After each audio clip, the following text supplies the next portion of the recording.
Hey there, how are you today? My name is Dana Tamara. You've landed on Astrocast. This is the full moon report for this week's full moon in Gemini, happening on December 7th at 8:08 p.m. Pacific Standard Time. Okay, so I'm not going to lie, this full moon is a little tricky, a little angsty. There's a lot of tense aspects with this full moon. Now, having said that, what I don't want to have you think is that it's going to be this scary thing. Sometimes when I put the full moon information out there, we right away go to, oh my gosh, this is going to be so challenging. Here's what I think about challenging aspects on a full moon. It's a beautiful time to sit and be aware of where there is tension in your life that's maybe been there for just a little too long, and it's time to let it go. So it doesn't have to be this like scary thing, right? I had someone say to me the other day, oh, but I don't want a tense full moon right before the holidays.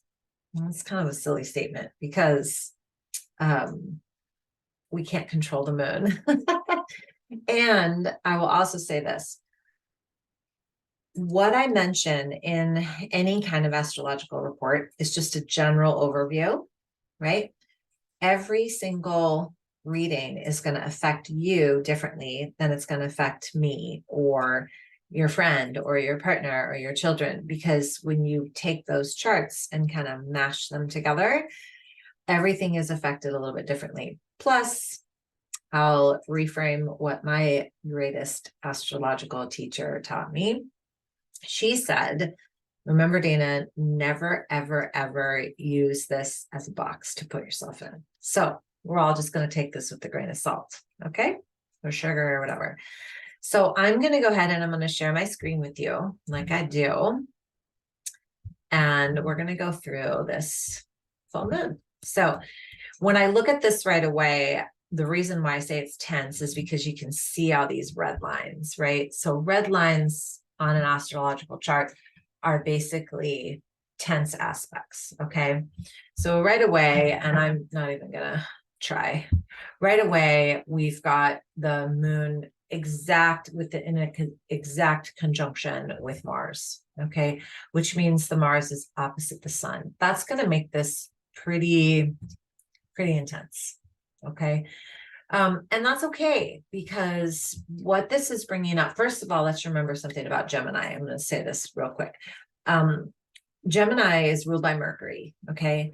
And so Gemini is going to bring up themes around communication, information, speech, how we share information, right? And so this is going to have a lot to do with how we think, what we say, what we do, how we process on a day-to-day basis.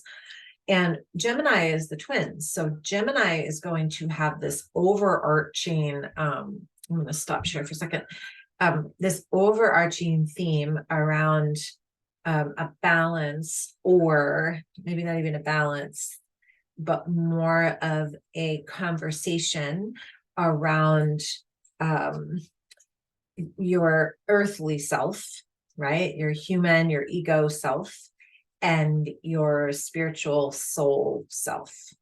And so there will be opportunities to stir up feelings and conversations in that realm.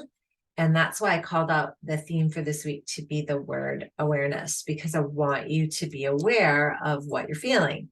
And sometimes, especially around this time of the year, when we get to the holidays, we're just completely unaware, go out into the world and people are shopping and consuming, and it's fine, not judging. It's a fact.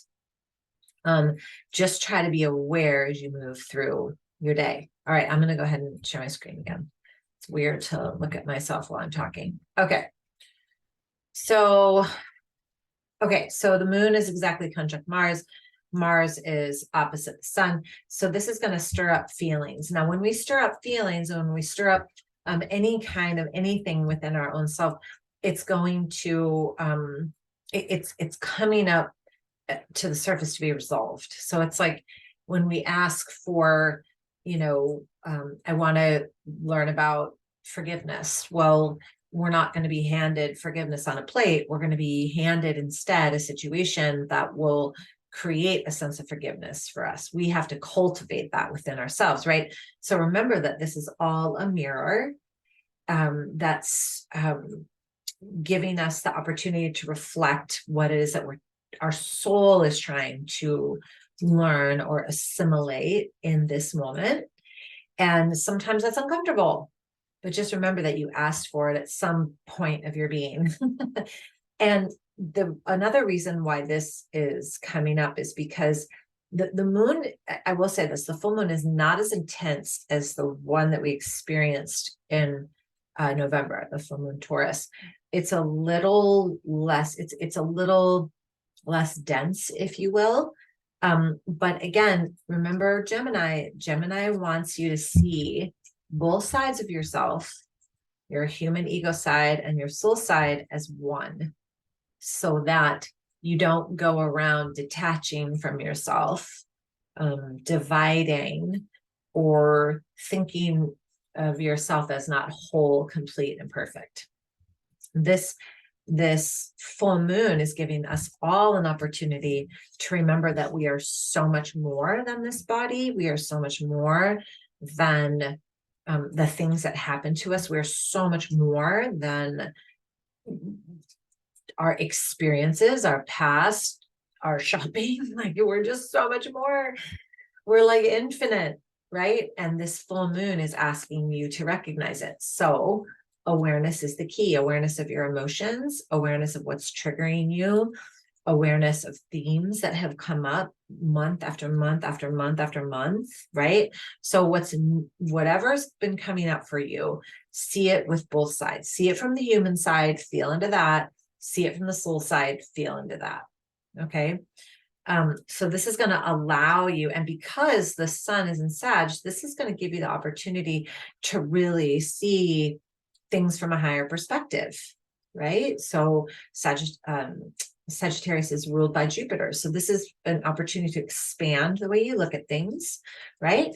And then we also have Mars and the moon super close. See this? Here's Uranus in change, and also North Node. So this is all about shifting your perspective into the future. And then we've got this sextile to Chiron. So it's all about healing. Duh. All about healing. This has been, if I look back at all of the astrocasts from this year only, just this year, I have seen a pattern of offering of ourselves to this life as a soul in this vessel. And of course, like some of you would go, well, of course, Dana, that's like law. But the astrology this year has really supported us because of the placement of Chiron in relation to the North Node and Uranus. There's so much opportunity for quantum healing, ancestral healing, lineage healing, because we're more awake. Now, because we're more awake, does that mean we're more aware? No. Right? So there's this opportunity to be aware, right? Like, let me give you an example. We all know that now we have information available to us like that, right?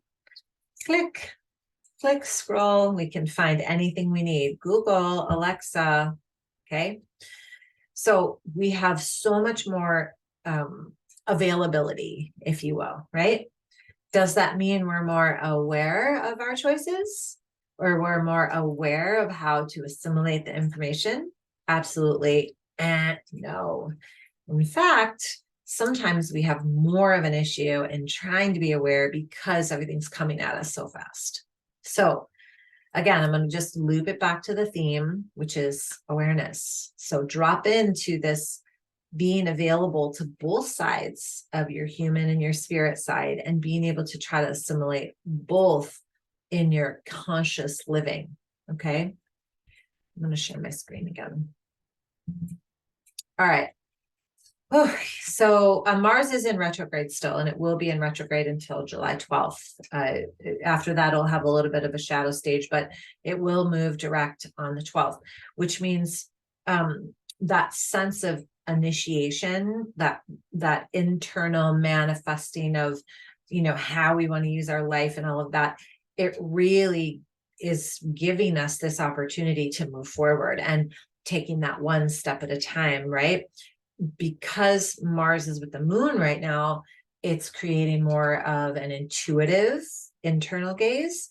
And because Neptune is direct now, those things that maybe you've been dreaming about, there are like little pings of opportunity coming to you and saying like, here, it's this way, go. Remember that thing you asked about? Here it is. You've been waiting. Neptune is now direct. Pluto is direct. North Node is direct. I'm looking on the thing here. Neptune is direct. Saturn is direct. Jupiter is direct. The only thing in retrograde now is Mars and Uranus and Chiron. So there's tons of opportunities for healing to happen. The thing with Mars is when Mars is in retrograde, especially with the moon and across from the sun, I'm going to invite you to ask yourself, how am I spending my energy? Right? Like, with whom am I spending my energy?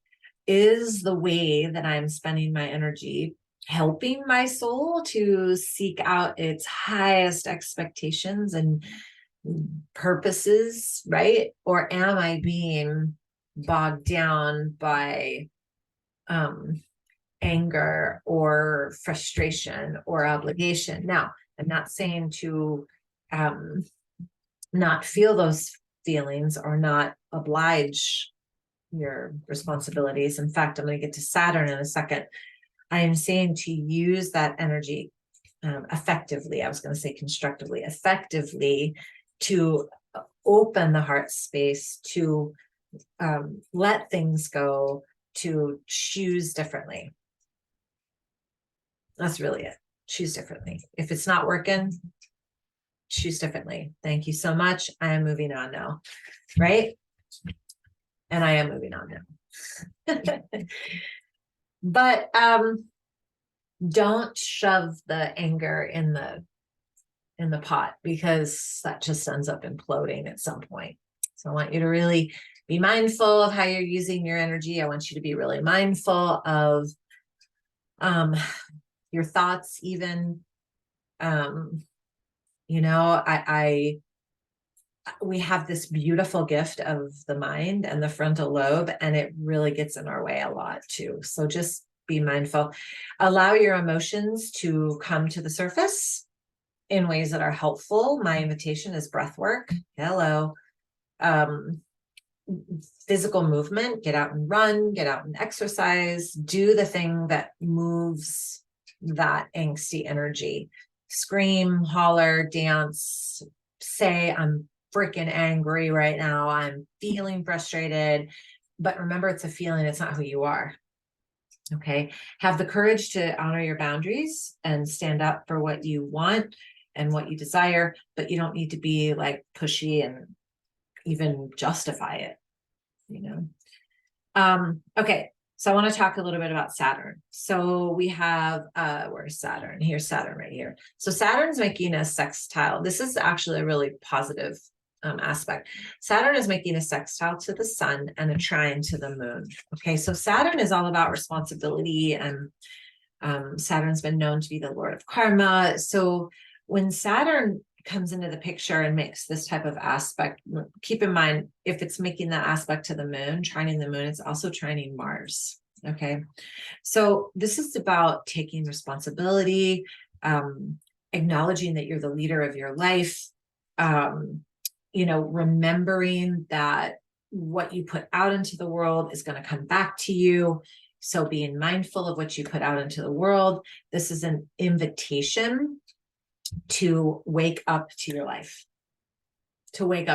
and to all the ways that you have been holding yourself back, to all the blame that you've put out into the world. Like, well, I don't have this because the market did this, or my parents did that.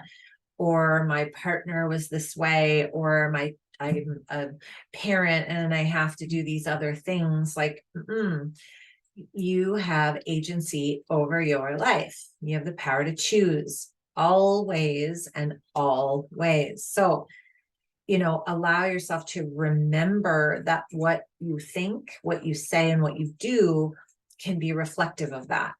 And there's no blame, and there's no shame, and there's no victimization. Period. End of story. It's no one's fault except your own. That's the sun with Saturn.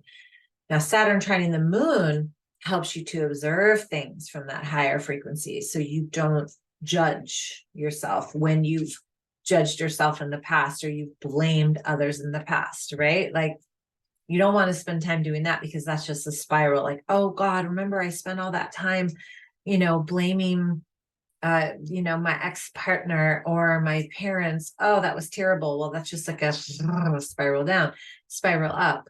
Okay, great.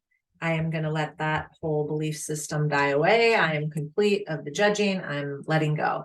Again, awareness. This is all about being aware of your thoughts, of your words, of your actions, so that you can allow life to flow through you, as opposed to being bogged down in the density of it, right? So the universe gives us this clarity that we're just this little speck, that, we're standing on a spinning rock, cruising through the universe, through the solar system that's part of the universe. And we're like this big, but yet our thoughts, our words, and our deeds create a ripple in our lives and the lives of the people that are in them with us. So being mindful about what we put out into the world, and then taking accountability for it, right? So maybe there's an acknowledgement that needs to happen. I'm so sorry. When I was sleeping through my life, I did this. I'm really sorry. I know better now. Remember Jupiter. I know better now. I can expand my awareness. I'm just asking forgiveness. If by chance there isn't another to ask forgiveness to, don't. Just forgive yourself. You see what I'm saying? So it's really, remember that we're in a reflective, mirror associated universe. So take accountability for your journey, say your sorries, forgive yourself, move on. Basta. Enough. And channel any energy that comes up for you that's like angsty, or even like if there's grief that comes up, or shame or guilt, just channel it somehow, that in a way that will support you, and spiraling above all of that noise, if that makes sense. I'm going to admit, I love watching funny memes. Sometimes they just crack me up. And there's this one that the voiceover is all this noise going on in the mind, right? And then it ceases to exist once you exercise, meditate, do breath work, whatever it is. That's where I want you to go. I want you to go to this place where you're like, I know the tools, the top 3 tools that support me in being aware of myself and my life. And I'm just going to do those consistently every day for the rest of my life. Not just because it's a full moon. Okay. Okay. I'm going to go into one more time. I want to show you where Neptune is. Okay, so Neptune is right here. God, I love Neptune. Neptune is sitting in Pisces. Neptune is super happy with Pisces. I will say, Neptune and Jupiter are, they're super close to each other. They're not making an exact conjunction, but they're super close to one another, and they're in Pisces. So this is creating an energy of like expanded awareness, expanded intuition, and now Neptune is direct. So it's like, pay attention to your dreams. Be mindful of what you're dreaming about, both when you're awake and when you're asleep. Maybe journal about your dreams, right? They're also both sextiling Pluto, which is indicative of inner transformation, empowerment, moving forward, moving through challenging things, right? So use your intuition and your awareness, your expanded awareness to do those things. I would say trust your instincts with this full moon. I would say absolutely trust your instincts, listen to it. Know that Mars is going to create a little bit of a like a like a little instigator. But remember that the instigation is to bring you to a place of understanding yourself at a deeper level, which is what you want. And I know you do because you're listening to this. So that's all I got, folks. I hope this has been helpful for you. If you want any information about your chart or how to read it, or any information about me, or if I can read your chart for you, go to myastrocast.com, put in your email, and you will get a series of emails just explaining how the moon phases work, how to read your chart, the 3 things in your chart that are so important: your rising sign, your sun sign, and your moon sign, right? And then if you want me to just read your chart for 2023, just reach out to me at dana@danajamara.com. I hope you have a beautiful day. I hope this helped, and we'll see you on the other side. Have a beautiful one. Ta-ta for now.